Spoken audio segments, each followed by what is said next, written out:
I think the biggest one is lean into failure and be willing to take risks, especially like at that stage of your life. There's never going to be a better time than then to take a chance, to bet on yourself. And I'd say I put an asterisk next to the word failure because I don't believe in that word.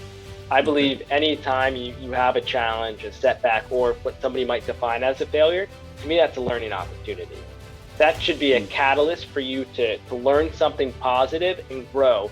It could be a terrible experience for you, but if you just let it remain as that terrible experience, rather than being like, okay, this is why this happened, and this is how I could do this better the next time.